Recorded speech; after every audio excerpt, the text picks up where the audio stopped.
మీనరాశి. ఈ మీనరాశి వారికి జూన్ నెల 2024 సంవత్సరానికి గాను ప్రొఫెసర్ డాక్టర్ ముల్లపూడి సత్యనారాయణమూర్తి నేను మాస రాశి ఫలితాలు చెప్తున్నాను. ముందుగా ఈ యొక్క మీనరాశి వారికి అత్యధికంగా ఎక్కువగా ఉన్నటువంటి ఏలినాటి శని దోష ప్రభావం వీరే అనమాట. ఆ విధంగా ఈ యొక్క మీనరాశి వారికి మనకి శుక్రుడి దగ్గరికి వచ్చేసరికి 7-12 జూన్ నుంచి మిథున రాశి ప్రవేశం. కాబట్టి అన్ని పనులు కూడా మీకు పూర్తవడం,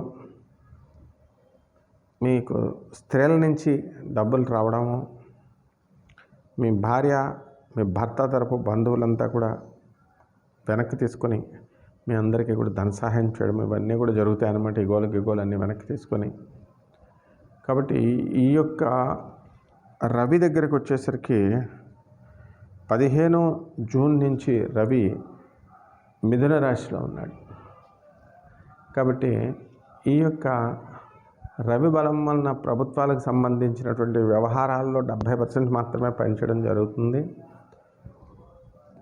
మిగతా ప్రభుత్వ సంబంధించినటువంటి టెస్టులు రాసినటువంటి విద్యార్థులు బాగా జాగ్రత్తగా చదివి కనుక రాయకపోతే ఒకసారికి రావడం అనేటటువంటిది కొద్దిగా కష్టమని మనం చెప్పాలి.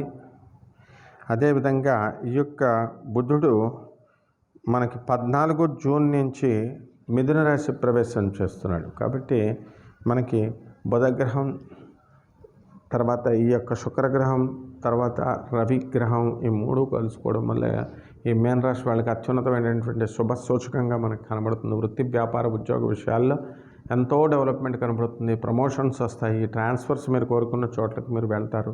ధన సంపాదనకి నో ప్రాబ్లం అనమాట. అలాగే ధనం ఎప్పుడైతే ఉందో మీకు ఇక మిగతా విషయాలన్నీ కూడా మీకు కనిపించవు. కాబట్టి ఈ యొక్క మీనరాశి వాళ్ళకి బంధుమిత్రులు వినోద కార్యక్రమాల్లో పాల్గొంటారు. వాళ్ళకి హోస్ట్గా మీరే చేస్తారనమాట, వాళ్ళు ఎంతమంది ఉన్నప్పటికీ కూడా. మరి ఆ విధంగా ఈ యొక్క కుంభరాశి పెంచినటువంటి మహావృక్షంగా మారి ఈ యొక్క మీనరాశి వాళ్ళంతా కూడా ఎంతో అద్భుతంగా ముందుకు దూసుకెళ్తూ ఉంటారు. ఈ మీనరాశికి జన్మంలో ఉన్నటువంటి రాహుగ్రహ ప్రభావం వలన కాస్త తీవ్రమైనటువంటి ఒత్తిడి అనేటటువంటిది మనకు కనబడుతుంది. ఆ తర్వాత ఈ యొక్క పీడ మామూలుగా ఈ యొక్క మీనరాశి వారికి మొత్తం సొరియాసిస్ ఇలాంటి వ్యాధులు రావడానికి అవకాశాలు ఉంటాయి. ఇవన్నీ కూడా తగ్గిపోవడానికి అవకాశాలు ఉంటాయి. అదేవిధంగా ఏలినాటి శని ప్రభావంలో మనకి చెవు నొప్పులు ఇలాంటివన్నీ కూడా కలుగుతాయి.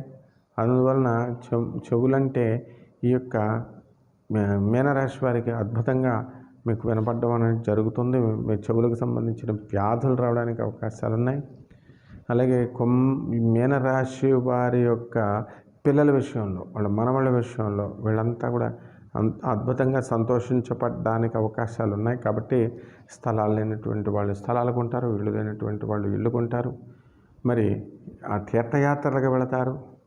ముఖ్యంగా ఫారిన్ కోసం ప్రయత్నం చేస్తున్నటువంటి వాళ్ళు ఎవరైతే ఉన్నారో అటువంటి వాళ్ళకి కనుక రాకపోయినట్లయితే H1B వీసాలు కానీ ఇలాంటివన్నీ కూడా ప్రభుత్వ సంబంధించినటువంటి టెక్నికల్ పాయింట్స్లో అవి మనం బాధపడాల్సినటువంటి అవసరం, మళ్ళీ తిరిగి మనం ప్రయత్నించాలి.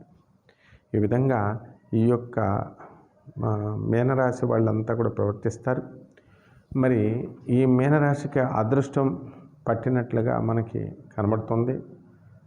అందువలన ఎప్పుడైతే ఈ మీనరాశి వాళ్ళంతా కూడా స్థలాలపైన వీటిపైన ఈ యొక్క పెద్ద ఆవిడని చేరదీసి మీరంతా కూడా చేస్తున్నారో అటువంటిదంతా కూడా ఈ మీనరాశి వాళ్ళు బ్రహ్మాండంగా ఇంట్లో ఉన్నటువంటి పెద్దలందరినీ కూడా చూసుకోవాలి. తల్లి తండ్రిని అందరినీ కూడా. రెమెడీస్ వచ్చేసరికి శని పూజ చేయండి, శని జపం చేయండి, శని స్తోత్రాలు చదవండి, శని కిలోంపావు నల్ల నువ్వుల్ని బేట రంగు ఉన్నటువంటి వస్త్రాలతో పాటు ఈ యొక్క శని దోషం కాబట్టి నల్లని వస్త్రాలని, ఆ తర్వాత నల్లని నువ్వుల్ని, కిలోంపావు నల్ల నువ్వుల్ని లేదా నువ్వుల నూనెని ఇచ్చి దానం చేయండి. పెద్ద బ్రాహ్మణికి అదిగిపోతుంది కానీ ఇచ్చి. ఆ విధంగా ఈ యొక్క మీనరాశి వారు ఎంత నిరంకుశత్వంగా మీరు పరిపాలిస్తారంటే భార్య యొక్క లేదా భర్త యొక్క ఫీలింగ్స్తో అవసరం లేకుండా నిక్కచ్చిగా నేను చేయాలి ఈ పని అని చేసి సాధించి చూపిస్తారు. శుభమస్తు.